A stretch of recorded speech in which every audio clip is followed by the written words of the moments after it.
So in 2004, I was living in Russia doing missions work with college kids, and Meredith came over for a summer. And I was the guy doing all the planes, trains, and automobiles for her team. And we met at a train station in Russia in 2004. And we talked just about all night long on the train all the way from Moscow to Saratov, and hit it off that summer. It was very romantic. It was very romantic. And then and we started dating. We dated for about 3 years and got married in 2007. We started this adventure of marriage. And what's our anniversary? 5/19/07, man. I didn't forget. And it has been a wild ride. Hasn't all been easy, but absolutely worth it. I'm gonna let you share. Okay, so we got married May 19, 2007, and I was still in school to be a physician assistant. So in our early months of being married, I was finishing up grad school. He was working as a car salesman. Ooh. Not the best job ever, but nonetheless, we were just getting started in life, and we moved. He started seminary for his graduate school, and a few years after that, we had our first daughter, Lily. And one of our early dreams being married was that we hoped to one day live in the mountains. We always talked about, actually one of the initial dreams we had was for him to open up a retreat center, like a Christian retreat center. And so we always wanted to live here. And we actually planned to return to Russia as missionaries after Lily was born. She was born August of 2010. And but due to like visa circumstances that changed, we ended up being redirected, and his bosses said, hey, would you consider moving to East Tennessee? And we were like, East Tennessee? We plan to move overseas. So I moved up here and took a job working in benevolence ministry. If you don't know what that is, like we help folks with food and clothing and household items. Did that for about 4 years, and then for the last 6, I've been a pastor here at a local church. And we've added a couple more kids. So we now have a son who's 8 and a daughter who's 2. Hosea was born 2013.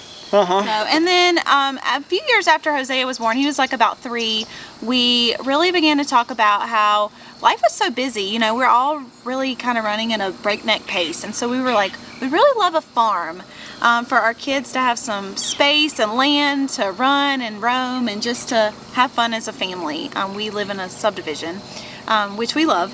And so in 2016, we kind of started like driving around, looking kind of casually. Sunday afternoons, man, we started driving. We were those people. Sunday afternoons going for a drive through the mountains. Looking for the perfect farm. And we looked at properties all over East Tennessee and drove lots of roads looking for sale by owner signs. Yeah. Wrote letters to people when we found their properties. We're like, hey, would you sell us this one? We like it. And they were like, no, it's not for sale.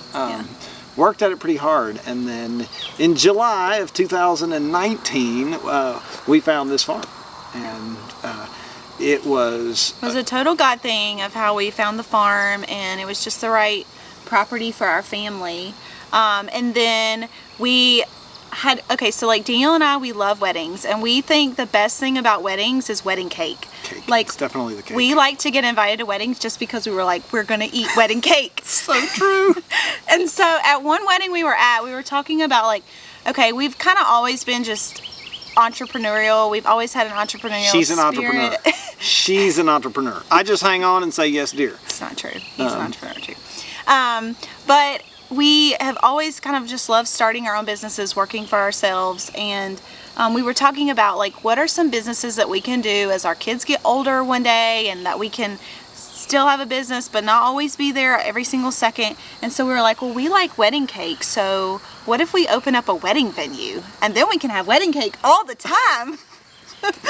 And it was like sort of a joke, but it was, you know, those things in life where you like sort of joke about it, but then it becomes like the seeds of something that grows into a dream. And so when we found this farm, it had the existing manufacturing building on it. And so we thought this thing that we talked about like 10 years from now suddenly became like the present reality. Yep. And we talked about like, well, maybe we should just buy it and take a few years and try and figure out. And that has never been who we are. So when we bought the farm, it took us exactly 60 days to figure out we're going to be a wedding venue and here's what we're doing, and let's start tearing things out and cleaning up. And it took us almost a year. So we bought the farm in July of 19 and opened as a venue in July of 2020. So we're a year in. Yeah. And so it was a crazy renovation process. We never planned to open in the middle of a pandemic. That was not the original That was nobody's plan. That was God's plan. Yes. God laughed at us. Said, "Oh, we're going to forbid social gatherings while you open a venue." Yes. But he's been very good to us through the process, and we can just tell you so many stories of how he provided and took care of us through that process. So it's been a really fantastic journey. We're still growing. We're still learning. Every event's different. Every event is a little stressful and a little fun, a little bit of both. And we're very involved. Our 11-year-old sometimes directs traffic. She wants to every week. Our kids still love to come out here and play, and you may see them on tours and popping in to get some wedding cake. Yeah. But this really is, for us, it's our family's dream, and it is our little slice of heaven. And so we are so honored and excited about sharing it with you. We hope that it will be a slice of heaven to you as you celebrate the most special time, one of the most special times of your life. Yep. So.